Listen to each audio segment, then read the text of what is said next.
Hello drama lovers, আজ spring of ইউথের part 7 নিয়ে চলে এসেছি। তাহলে চলো আর বেশি দেরি না করে শুরু করা যাক। তো আগের পার্টের শেষে আমরা দেখেছিলাম সাগে যখন প্রিন্সিপালকে বলে যে ওদের 300 জন স্টুডেন্টের সাইন টার্গেট কমপ্লিট হয়ে গেছে, তখন প্রিন্সিপাল শক হয়ে যায়। এরপর আমরা দেখি সেই আনন্দে ওরা পার্টি করছে সবাই একসাথে এবং ওরা ভীষণই হ্যাপি আজ। তাই জন্য সাগে ওদের বলে আজ আমি তোমাদের সবার জন্য কুক করব। এরপর সাগে অনেক মিট কুক করতে থাকে, বাট ওভারহিটের জন্য মিটগুলো পুড়ে যায়। বম বলে কোনো ব্যাপার না, কিছু মিট এখনও পড়েনি, তাই সবাই তাড়াতাড়ি করে বেছে বেছে মিট খেতে স্টার্ট করে। বাট বম আর তেয়ংয়ের ভাগ্যে কোনো মিট ছিল না, তাই সাগে বমকে নিজের হাতের মিটটা খাওয়াতে যায়, যেটা গিউরি আর তেয়ংয়ের একদমই ভালো লাগে না। বম সাগের হাতের মিটটা খেতেই যাচ্ছিল, ঠিক তখন গিউরি জেলাস হয়ে সাগের মাথা ধরে একটা কেকের মধ্যে ঢুকিয়ে দেয়। এরপর সাগের ফেস দেখে সবাই জোরে জোরে হাসতে থাকে। স্পেশালি তেয়ং ভীষণই খুশি হয় আর মনে মনে বলে খুব ভালো হয়েছে এর সাথে। এরপর সাগেও বেঁচে থাকা কেক তেয়ংয়ের দিকে ছুঁড়ে মারে।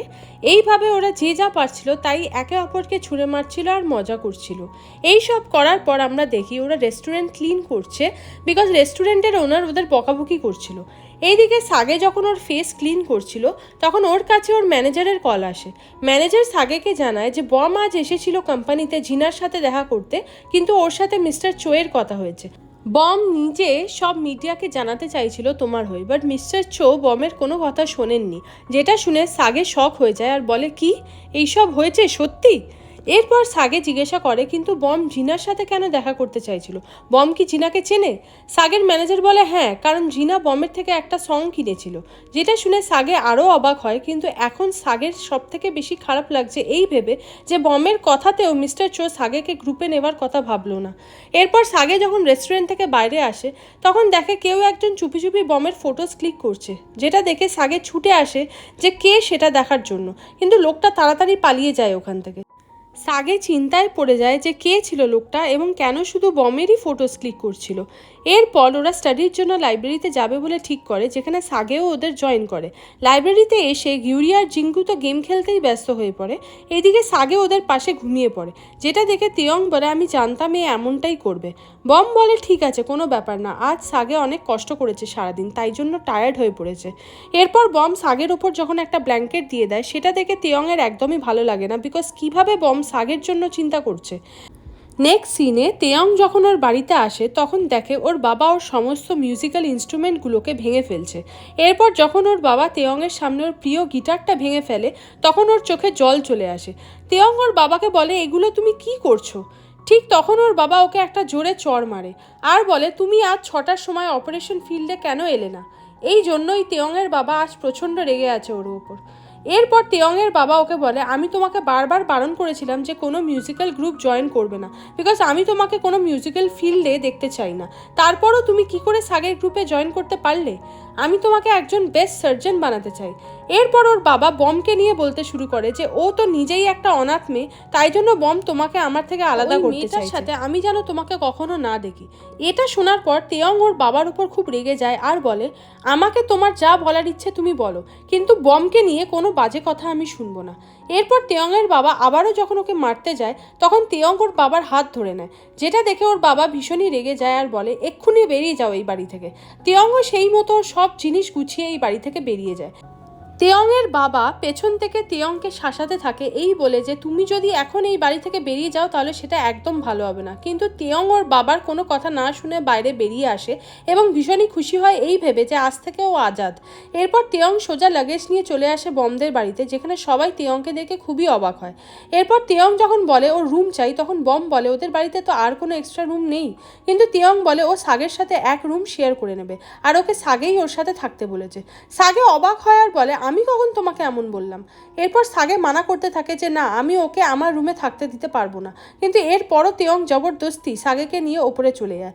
সাগে অবাক হয়ে যাচ্ছিল তেয়ংয়ের এমন বিহেভিয়ার দেখে। এরপর তেয়ং সাগেকে বলে আমি ফার্স্ট এসেছি বমের লাইফে, আমি ওকে প্রাইমারি স্কুল থেকেই পছন্দ করে আসছি, তাই জন্য তোমার থেকেও আমার হাক বেশি বমের প্রতি। সাগে বুঝতে পারছিল না যে ও কি বলবে, তাই তেয়ং বলে আমি কখনো চাই না তোমরা দুজন একসাথে একই বাড়িতে থাকো, যেহেতু তুমি এই বাড়িতেই আছো তাই আজ থেকে আমিও তোমার সাথে এই বাড়িতেই থাকবো। নেক্সট সিনে আমরা মিস্টার চোকে দেখি উনি সেই রাতের কথা মনে করছে যেখানে উনি একদিন ড্রিঙ্ক করে কার চালিয়ে একটা অ্যাক্সিডেন্ট ঘটিয়ে ফেলেছিল, যেটা ভেবে উনি ভীষণই ঘাবড়ে যায়। এরপর আমরা নেক্সট ডে দেখি ওরা সবাই মিলে একটা জায়গায় এসেছে যেটা ওরা ওদের ব্যান্ডের জন্য রেন্টে নিয়েছে, কিন্তু জায়গাটা ভীষণই নোংরা ছিল, যেটা দেখে গিউরি, তিয়ং আর জিঙ্গু ক্লাসের বাহানা মেরে ওখান থেকে চলে যায় যাতে ওদের পরিষ্কার না করতে হয়। এরপর সাগে আর বম একসাথে ওই রুমটা পরিষ্কার করতে শুরু করে, যেটা পরিষ্কার করতে গিয়ে ওদের সকাল থেকে সন্ধ্যা অবধি সময় লেগে যায়, কিন্তু ফাইনালি ওরা রুমটা পুরোপুরি ক্লিন করে ফেলে। এরপর সাগের ওপর উঠে দাঁড়িয়ে যখন বম কার্টেনগুলো লাগাচ্ছিল তখন বমের পাটা পিছলে যায়, কিন্তু বম নিচে পড়ে যাওয়ার আগেই সাগে বমকে ধরে ফেলে।